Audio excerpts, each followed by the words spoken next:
سورۃ الکوثر مکی ہے، یعنی ہجرت سے پہلے اس کا نزول ہوا۔ اس میں 3 آیتیں ہیں۔ اگر صورتوں میں الفاظ کو دیکھا جائے، حروف کو دیکھا جائے، تو حروف کے اعتبار سے یہ قرآن پاک کی سب سے مختصر سورت ہے، لیکن معنی کو دیکھا جائے تو یہ تو علم کا ایک سمندر ہے۔ بسم اللہ الرحمن الرحیم، اللہ کے نام سے شروع جو بہت زیادہ مہربان نہایت رحم کرنے والا۔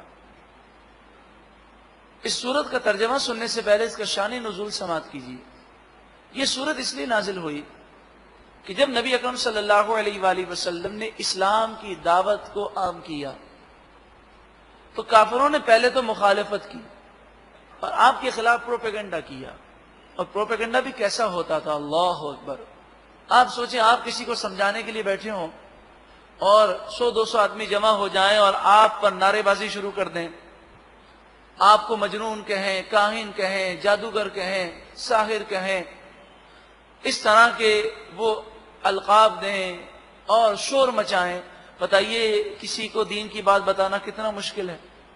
تو کافروں نے یہی کیا، آپ پر پتھر برسائے، آپ پر الٹے سیدھے الزامات لگائے، کیونکہ عام طور پر اہل باطل کا یہ طریقہ ہے کہ وہ حق کو دبانے کے لیے جھوٹے الزامات لگا دیتے ہیں۔ تو انہوں نے رسول اللہ صلی اللہ علیہ وآلہ وسلم پر جھوٹے الزامات لگائے، کسی نے کیا کہا، کسی نے کیا کہا، لیکن سرکار دو عالم صلی اللہ علیہ وآلہ وسلم نے اپنے مشن کو جاری رکھا، اور چونکہ یہ حق تھا، جھوٹا پروپیگنڈا کرنے کی وجہ سے اور اسلام پھیل گیا۔ اس کی وجہ یہ ہوئی کہ جب لوگوں نے یہ سنا کہ یہ ایسے ہیں تو لوگوں کو تجسس ہوا، اور لوگ دور دراز سے سرکار دو عالم صلی اللہ علیہ وسلم کا دیدار کرنے کے لیے آئے کہ یہ کون ہیں جن کی اتنی برائیاں بیان کی جاتی ہیں، جس نے سرکار دو عالم صلی اللہ علیہ وسلم کو دیکھا اور اس کا دل زندہ تھا، دیکھتے ہی سرکار دو عالم صلی اللہ علیہ وسلم کا غلام بن گیا۔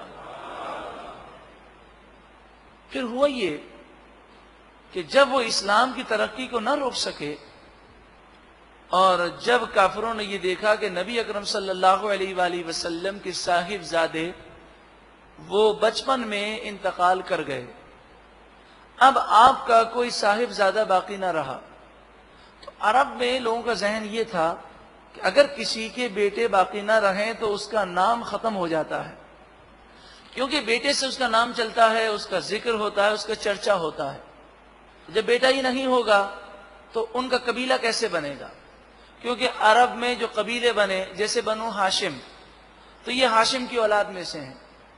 تو عربوں کے یہاں اور دنیا میں رواج تھا کہ قبیلے بنتے تھے نام سے، اور بیٹوں کے ذریعے یہ قبائل بنتے تھے۔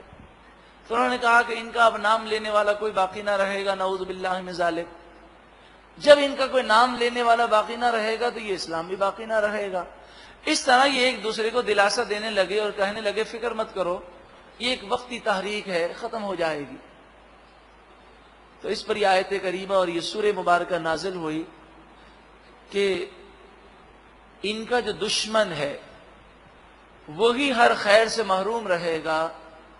نبی اکرم صلی اللہ علیہ وسلم کا ذکر تو آسمانوں میں ہو رہا ہے، زمینوں میں ہو رہا ہے، قبر میں سرکار دو عالم صلی اللہ علیہ وسلم کا دیدار کرایا جائے گا، وہاں سوال ہوگا۔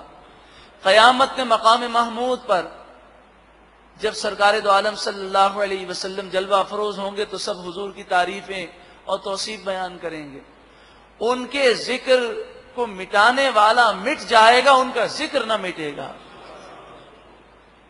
بسم اللہ الرحمن الرحیم، اللہ کے نام سے شروع جو بہت زیادہ مہربان نہایت رحم کرنے والا۔ انا اعطیناک الکوثر، بے شک ہم نے آپ کو کوثر عطا فرمائی۔ کوثر سے مراد حوض کوثر بھی ہے۔ یہ وہ حوض ہے کہ جس کے کنارے پر اتنے پیالے ہوں گے، چاندی اور سونے کے بنے ہوئے جنتی اتنے پیالے ہوں گے کہ ہزاروں لاکھوں لوگ آ کر حوض کوثر سے جام کوثر پئیں گے مگر کسی کو انتظار نہیں کرنا پڑے گا. اتنے پیالے ہوں گے یہاں پر. لیکن بعض خوش نصیب تو وہ بھی ہوں گے کہ جنہیں خود سرکار دو عالم صلی اللہ علیہ وسلم اپنے دستے مبارک سے جام کوثر پلائیں گے.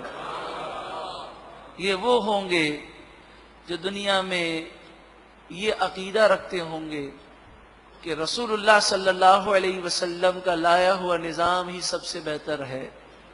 آپ کی سنتیں وہ اپناتے ہوں گے, آپ سے عشق و محبت میں زندگی گزارتے ہوں گے.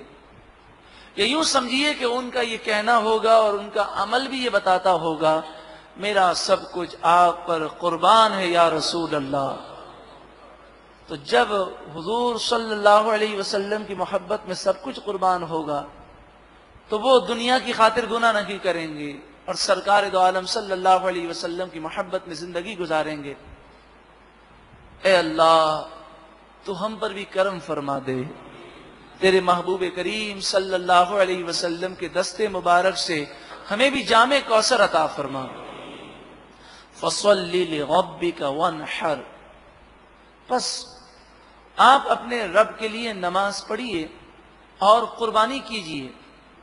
یہاں نماز سے مراد عید کی نماز ہے اور قربانی سے مراد وہ بقرہ عید کی قربانی ہے جو ہر صاحب استطاعت پر واجب ہے.